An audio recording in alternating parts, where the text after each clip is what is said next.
I love that the Pregnancy Resource Center movement understands, and most pregnancy resource centers' mission and vision statement do complement, that they are a community partner and they have the foresight to be preventative rather than simply be content intervening into crisis. Welcome to Lifeline for Leaders, a podcast created to strengthen and connect those serving in pregnancy care clinics and pro-life ministries. I'm Linda Thomas. And I'm Kirk Thomas. Each week we sit down with leaders, ministry partners, authors, and experts who shape the pro-life landscape, sharing practical insights you can use right away and inspiring stories that remind you you're not walking this journey alone. Our mission is to help you serve with confidence and resilience. This is your community, your support, your lifeline. This episode's Lifeline is strengthening prevention leadership for the next generation. Today, we're joined by Tracey Pike, whose journey from local pregnancy care center volunteer to national leadership at Ascend gives her a unique perspective on sexual risk avoidance, measurable impact, and equipping leaders for long-term influence. Tracey, welcome. Welcome, Tracey. Thank you so much. What an honor and privilege to be here. Well, it's truly our honor. And before we dive into the conversation, let's have Kirk lead us in prayer. Thank you. Heavenly Father, we thank you for the privilege of serving leaders who are shaping the next generation. We ask that you guide this conversation today. Give us clarity, wisdom, and encouragement. Strengthen those who are listening today and use the time to equip them for the work you've called them to do. We pray this in your heavenly name. Amen. Amen. All right, Kirk, did you want to start us off? And maybe... I was sure just going to say, you guys have a history, so I should just let you take it. Yeah, I want to hear about your history. Yeah, let's talk about that. Tracey, you sort of recruited me back when you were at Clarity, and we the abstinence program there, and I was so impressed with, just how you handled yourself. They say that really good doctors have a great bedside manner with their clients, but you had a great classroom manner with the clients. I mean, because we would separate that into three different classes. We'd meet with the elementary students, we'd meet with the middle school students, and then we'd meet with the high school students. And everybody just kind of radiated and related to you. And I was so impressed when I was sitting there observing that. So just tell our listeners a little bit about who you are and how you got into the pro-life movement. I sure will. I'd love to. Well, thank you for your very kind words. I will be totally getting ahead of myself when I say this, but I think I am just a teenage girl trapped in an old woman's body. I think makes most young people resonate toward me or with me. So anyway, I honestly got involved in the pregnancy care center movement or pro-life movement in Columbus, Indiana. I was at a Toastmasters meeting. Do you know what Toastmasters is? I sure do. National nonprofit organization that whatever somebody has an interest in, there is a group for that, right? And so this was a public speaking. It's not toast like toast. It is like toast. Like I give a toast. To speaking. Okay. So it's a speaking, honing your speaking skills. I was invited to a Toastmasters meeting, and I was on there's levels, third and fourth level of persuasive speaking. They literally count how many times you say, or just real practical things, but also content, of course, and motivation. So I was on I was giving a speech, a pro-life speech, and there was a woman in the back of the classroom or the meeting hall, and she's resonating with me. Like, yes, when somebody is really resonating with you, you can sense that. And so she came up to me afterwards and she goes, I work for the local pregnancy resource center. At that time, it was called the Pregnancy Resource Center of South Central Indiana. I think that's what it was called. Yes. And I said, I tell me about your work. I don't even know about this. I did not know about the work of pregnancy, resource centers. And this was in the late 1900s, by the way. So this is this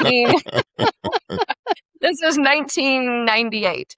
maybe 97. I don't know. Anyway, and so she asked me if I would be interested in, working with them and volunteering. And I said, well, in what capacity would you need a speaker? And she said, well, we go into the classroom when kids are going through human growth and development topics in public schools, and we just teach them about their incredible integrity or inherent value and how to have integrity and value themselves, and it's a very pro-life message, but based on science and biology. We're not there to proselytize. And I'm like, wow, I couldn't even believe that they would let you do that, and she's like, well, yeah, we're here to help the health teacher meet their state standards. And we come from this as a health topic, not a moral topic. And I'm like, okay. So I observed it. I became a volunteer. Not long after, she left the organization, and they made me the director of the education department at this pregnancy center. Okay, now let me be clear. I directed no one but me. The title sounds incredible, though. It does. The director. Yeah, exactly. But it turns out I was the leader of me, and I'm quite a handful. I'm a lot to manage. You're your most difficult employee. I certainly was. So truly in my leadership journey, I did start my journey as a bit of a dictator. And I'm not even trying to say that with humility. My dad was in the military. My dad is a pastor, father of 3 daughters. And he kind of ran the household a little bit like a dictatorship. He said, do this. And if you said why, he said, because I said so. And that was the parenting style, So I kind of went into my leadership journey as a little bit of a dictator. Well, I found out very quickly through the Pregnancy Resource Center, we did have some volunteers in the schools, that would go in, that to have a vision of growth, I could not do it all. Like, I wanted to do it all. Like, why would I, hire other people to do the part of my job I love to do? So I want to go into the school. I want to speak to all the students, but that kept us very narrow in our scope of service. So I had to loosen up and, learn a lot about servant leadership, honestly. And I'm sure I'm getting ahead of myself on your questions, but that's how I became involved, is just through a Toastmasters meeting. My dad is a pastor, and I've always been just inherently pro-life, because that's what the scripture indicates to me, that, we were knitted in our mother's womb before he knew us in our mother's womb, before we were ever born, before we were birthed. So I just have always had that mindset, and I've always been passionate about that people understand their intrinsic value. That is fantastic. People realize that not always in their life, but definitely at different points, like I said, if ever. And so you getting into the schools and talking to people or students when they're young just really has such a profound effect on their lives. And something else that you do currently, and I mentioned it when I was introducing you, is the SRA, sexual risk avoidance effort. So can you share with us what that's all about? Yeah, of course.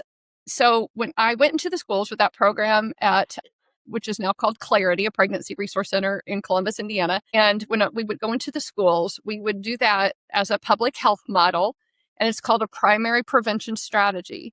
And what that big fancy words for the fact that we know primary prevention strategies all through other areas of health and wellness. Like, for example, the recent COVID pandemic. A primary prevention strategy was, hey, distance yourself from others, wash your hands. We know how to prevent the spread of, bacteria or viruses. Why aren't we using that in a behavioral way? And so instead of just telling kids that sex is bad and you shouldn't have sex, first of all, that's not even godly. God is the creator of intimacy. And this is God's idea. Sex is a beautiful gift. But God also set clear boundaries in our lives for our good and for our health. And we can use science and data and say the same things, even though we may be people of faith, but we can certainly use science and data to uphold God's truth that sex is best held or best had in marriage. So we used to call this an abstinence education approach. And Ascend, where I work today, literally commissioned a Barna study, or a Barna study was commissioned. I'm not sure if Ascend is the one that commissioned it, but we were really interested on that to find out what the public feels about that word abstinence. And it was found that the word abstinence is very religious and shame-based and fear-mongering, and people just had a very negative connotation to that word. And honestly, there were some programs that probably warranted those accusations. And so Ascend developed as a national nonprofit to literally hold very high standards of excellence, that we would not be shame-based or fear-mongering or judgmental, that we would offer hope and healing to those who may have made other choices already or had choices already made for them in this area of their lives, being sensitive, to be trauma informed. So we renamed Ascend. Yeah, I didn't work there at the time, but Ascend rephrased the word abstinence into sexual risk avoidance, because that's what you're doing. You're avoiding risk. You're not just managing risk. So the two stark approaches to this topic would be sexual risk avoidance. You can avoid risk, or you can reduce risk, sexual risk reduction. And that is only physical risk reduction. And they call that comprehensive, so-called comprehensive sex education, but it's not comprehensive at all. It's very narrow in scope. It's a strategy to reduce physical risk, like pregnancy and STDs. Well, I don't know about you all, but I do know a little bit about y'all, but I have children, and I wanted more for my children than to just not get pregnant or get an STD. I want them to be holistically healthy. I want them to mentally, emotionally, socially with their relationships, spiritually have, as well as physically, have a robust, healthy life ahead of them, not just avoid some physical risk. We use the primary prevention strategy in other areas too, like drugs and alcohol and smoking. We don't say, oh, well, you're probably going to smoke. So, why don't you use a filtered cigarette instead? We say, if you're smoking, you should stop because it's not healthy. And if you haven't started, don't start. And we can return people to a healthy lifestyle choice by giving them the skills that are universally transferable to all of our behaviors to value themselves and stop making risky decisions for their future. So that's a very long answer to what risk avoidance is, but it is an abstinence education approach. But, even in, I always say at Ascend, we work with educators and legislators.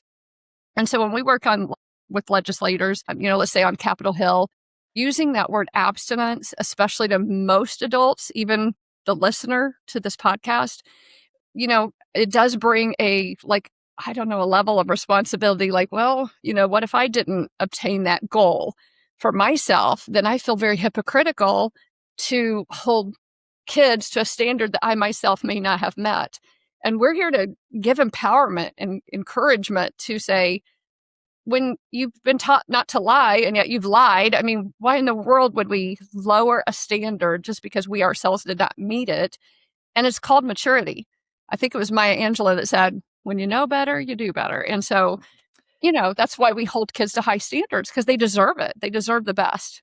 Yeah. And I'm just curious about how the kids respond to that, because as you're talking and everything you said, you had me. It's so fascinating, the approach. And I would imagine that the kids, like I said, they're hearing this message of empowerment. Mm-hmm. And through that empowerment, through you speaking to them, I bet that's oftentimes one of the rare times that they've been empowered by anyone or thought that they could be empowered. That's a really good point, and I'll let Kirk speak to that because he's seen how the kids respond. But I will say that this approach is pro-parent. Also, the sexual risk avoidance education model is pro-parent. We always are pointing our children back to the parent for, to share their family morals and share their family values. And that's where morals and values should be discussed. But we're coming from a health model, right? You're right. Kids are being told that they have an inherent value, no matter what's happened in their life or what choices they may have made. There's always a do-over. And is that not like just the model of Christ for us as do-overs, right? So Right. Kurt, you can talk to, your experience. Well, that was just really interesting to see the three different levels of education to students, when you'd say sex at the elementary level, they'd all sort of just giggle and sit there. And then middle schoolers would handle that differently. And then when you got into high school where it was closer Tell to me them something that I don't know already. they could get up and teach the class. So yeah, definitely. The other thing that I will remember is that you did a presentation at one of the galas or the banquets for Clarity, that when you talked about the marriage bed. And, it's just, I think that you had everybody just so interested Riveted. in what you Yeah. were saying, riveted, because we don't, you don't realize how many people, a husband and wife bring into the marriage bed, beforehand. And it's just, Yeah, mentally. yeah. And that was just, for me, that really hit home. I just said, wow, that's incredible. What an incredible message for a fundraiser. So, Right, right. Well, thank you for that. Thank you yeah. for that. I remember in the 6th grade program, so we started in high school because that seems very logical that most students in high school would need some equipping, empowering, and information to make healthy life choices at that point, right?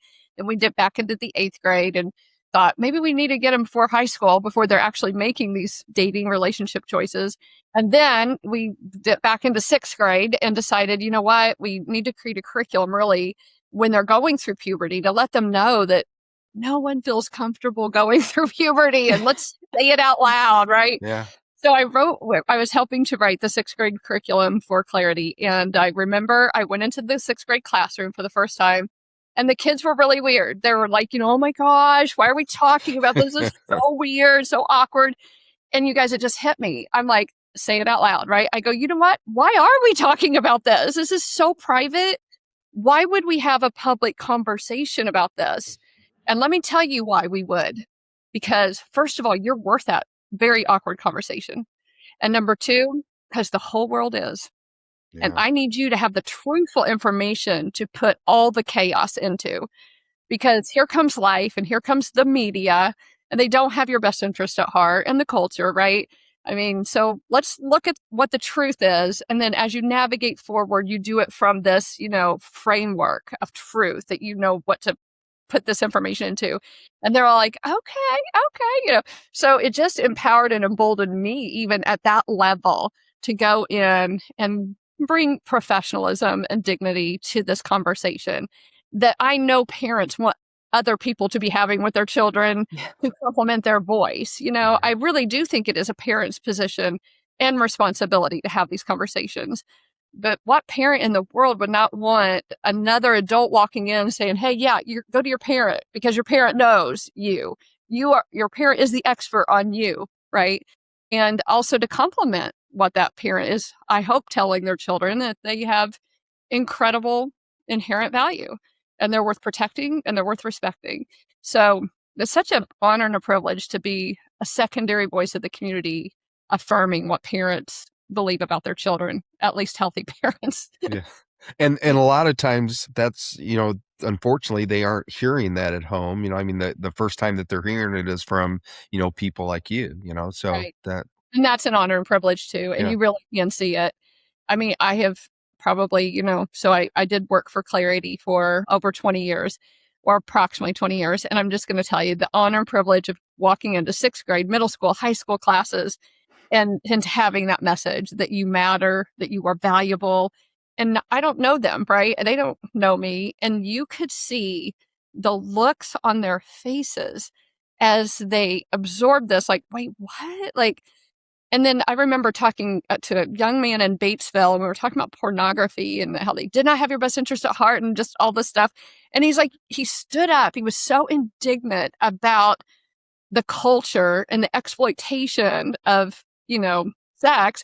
He's like, you are so right. Like, he was so passionate and adamant. And I mean, I could tell you 100 stories, about Yeah. just becoming emboldened and just embodying the message that they are that valuable and they just deserve the information so they can make healthy life choices.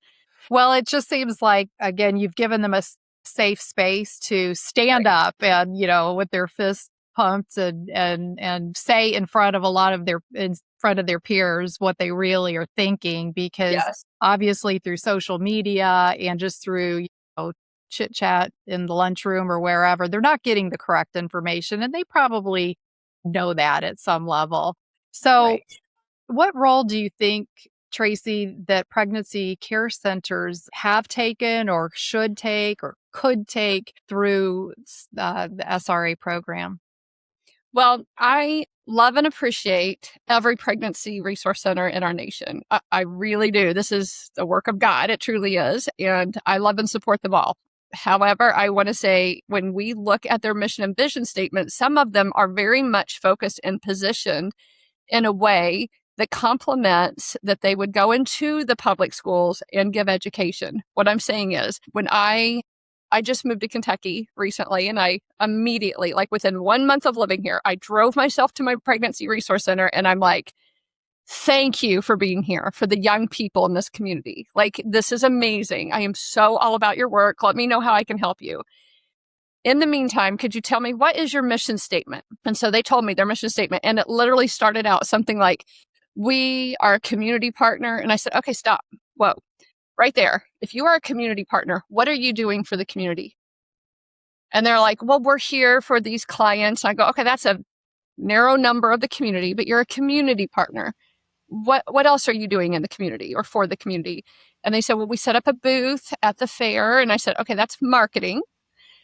What are you doing to serve your community? And they said, well, I said, are you in the schools? Could you possibly, complement their sixth grade curriculum, middle school curriculum, high school curriculum, walk alongside young people? And then if those young people did need your services, they now know where to go because you have partnered with those educators and, taken some pressure off. And they're like, oh my gosh, yes, a teacher just called us the other day and wanted us to come in. And so I love that the Pregnancy Resource Center movement understands, and most pregnancy resource centers' mission and vision statement do complement that they are a community partner and they have the foresight to be preventative rather than simply be content intervening into crisis. And then even having the foresight to be like healing post, trauma of abortion or fetal infant loss or, other things. So I just love the scope that some pregnancy, I guess maybe I should say vision or capacity of some pregnancy centers to understand from womb to tomb, we want to value life. How could we partner with our communities through every part, age and stage of life? So what I was getting at is some pregnancy resource centers know clearly their mission is intervention. And I go, then yay, go do that well. But if you have any mission and vision, or your board does as a pregnancy resource center, to be a community partner, then I can't think of another better way to do the pro-life work of showing young people prenatal development that they can't control alt delete once they find out they may be dealing with an unplanned pregnancy. They know that life begins. There's a heartbeat at like 21 days. I mean, they know it because it's factual, it's biological, and it's accurate. And I think it's the most pro-life work you can do is to be preventative and then allow kids, love them well so that they know where to go if they ever did need the services of a pregnancy resource center. And Tracey, can you tell me about the I Decide for Me curriculum? Yes, that was a curriculum I had a hand in help aiding to write. That is Clarity's curriculum in Columbus, Indiana. And that is how I kind of became involved in this movement, so to speak, of sexual risk avoidance education. So Clarity, when I first started at Clarity volunteering, they were doing a homemade curriculum. They were meeting the needs of the health teachers in their community. And I think we were in maybe 6 or 8 public schools in Bartholomew County and Jackson County, maybe Jennings a little bit. So we were in a few high schools, a couple middle schools, and we were in there for a day or so, right? And so then, we decided, wow, the kids need more than a day's conversation, a 45-minute conversation. So the curriculum started growing, and I started seeking ways to, what are we supposed to be teaching? What should we encompass? Like, I'm not a sexual risk avoidance expert, or I wasn't at the time. So the I Decide for Me curriculum was actually renamed. It was called Choose to Wait back in the day. And Choose to Wait sounds super directive and, I don't know, kind of closed-minded, like this is what you should do. And so we rebranded, or Clarity rebranded that curriculum and named it I Decide for Me, more Hey, you decide, here's all the facts you need. And that curriculum went from being a 2-day program to 5 days in high school, I believe 4 or 5 days in middle, and at least 3 in elementary, really just because of the level of professionalism that Ascend, where I now work for the national nonprofit organization called Ascend, they teach a class called Sexual Risk Avoidance Specialist Certification. It's a college level course, and it allows people the I don't know, education, let's say, the educational standards of being considered an expert or a specialist in this topic. And so I took the course that Ascend offers back in the day, and it blew me away. Like, it blew my mind. I'm like, whoa, I need to be measuring the effectiveness of this curriculum. If I'm going to wake up and run out and have awkward conversations with teenagers, I really want to make sure what I'm doing is working. And I need to make sure I'm really hitting every benchmark of, measuring attitude change, behavior intent, knowledge increase, like, is what I'm doing does it matter and does it work? So Clarity embarked on a longitudinal study to decide to measure students from 6th grade to 8th grade to high school and see if they were continuing to make healthy choices. And it was also called a quasi-experimental research project where we had students from similar communities with the same free and reduced lunch rate, socioeconomic makeup, and ethnicity similarities. And we would measure kids who did not get the curriculum with kids who did in order to try to make a causal statement saying that because students went through the I Decide for Me curriculum, they are far more likely to engage in conversations with their parents or safe sex for marriage or, whatever causal statements we were measuring at that time.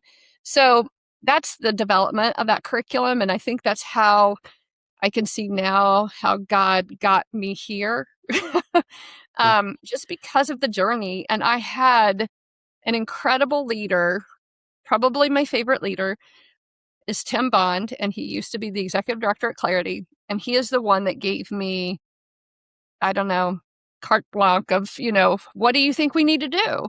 And I've really said, I think we need to measure this curriculum. I think our kids deserve it. I think our parents deserve it. Our community deserves to know that whatever curriculum they're being provided actually is effective in changing kids' lives. So we should measure it, but I don't know how. And I learned that through Ascend. So I now work for Ascend and I get to teach people that. Tracey, when we're talking to, our leaders here that are listening, and maybe they're listening and they're maybe having a problem getting into the schools to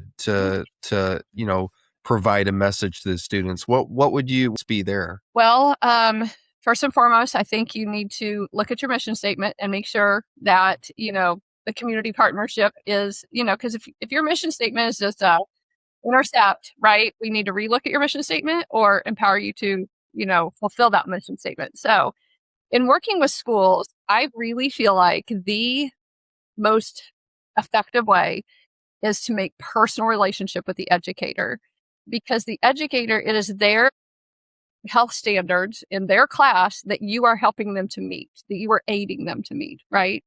So I believe that is the healthiest way. That's the way I've always found to be most healthy, is authentic relationship building with an individual educator. And maybe you don't know the health teacher at the school, but I bet you go to church with the math teacher at that school.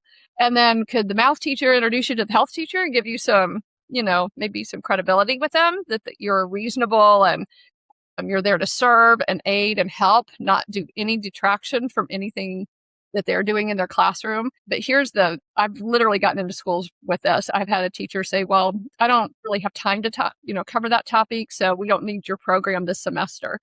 And I'm like, okay, well, to be clear, it is a required standard that you must meet, and either you're going to meet it or I'm going to meet it. And if there's any pushback against the curriculum or what something said in the classroom about this topic, then your job is on the line because you are the teacher. But if I'm the guest speaker and I come into your classroom and I say something that a parent pushes back at, you can just not invite the guest speaker back and you are safe. I am the firewall between you and a very angry parent. Now, there are some pivots that, some now school boards are being, it depends on what state you're in, but in the state of Indiana, they have just passed a law that school boards must approve the curriculum. So we can unabashedly, from a biologically and scientifically accurate public health model approach, be reasonable and teach the school board literally what we've been talking about, that we're here to empower students to make healthy life choices that would help them avoid all high-risk behaviors, not just sexual intimacy. So drugs and alcohol, how to avoid taking risks with their health. So if listeners want to learn more about implementing these programs at their centers or within their communities, how would they go about doing that? Well, I didn't want to be self-promoting a while ago when Kirk asked because he said, how do you get in the schools? We really have written documentation that's totally free and accessible on the Ascend website. It's www.weascend.org, not just ascend.org, weascend, weascend.org, weascend.org. So many free resources, how to get in schools, who to hire, how to impact the culture of your organization, that it's conducive to not burnout or just other obstructions. So we have many, many resources, but you can also reach us. There's a phone number on the website, and then there's an info at, you can click an email.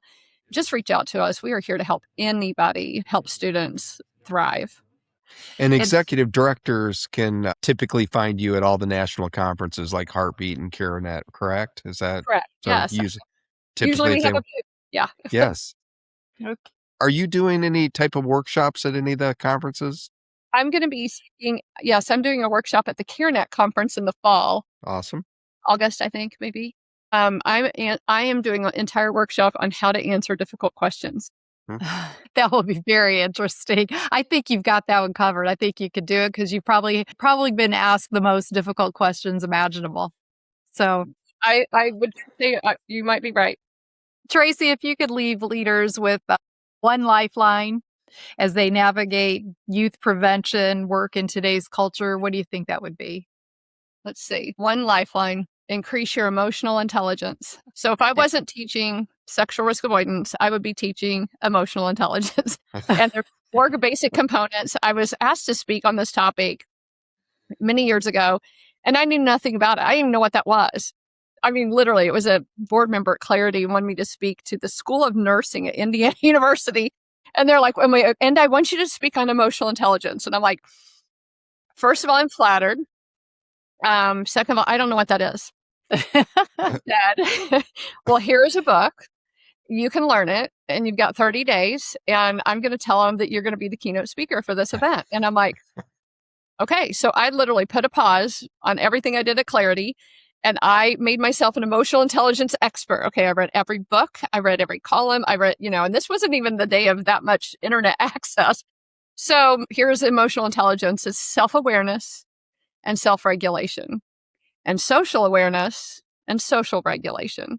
So understanding and knowing yourself and regulation of that, and then understanding others and regulating your relationship with that.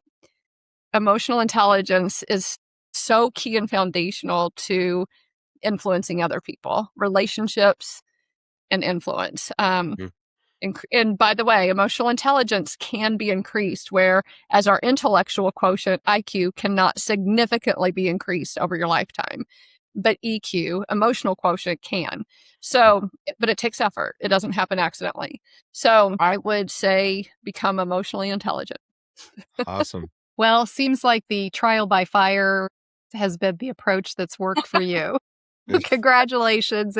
And Tracey, thank you for sharing your wisdom and the leadership you continue to provide to this movement. And to our listeners, thank you for what you do in this important ministry and for joining us for this episode of Lifeline for Leaders.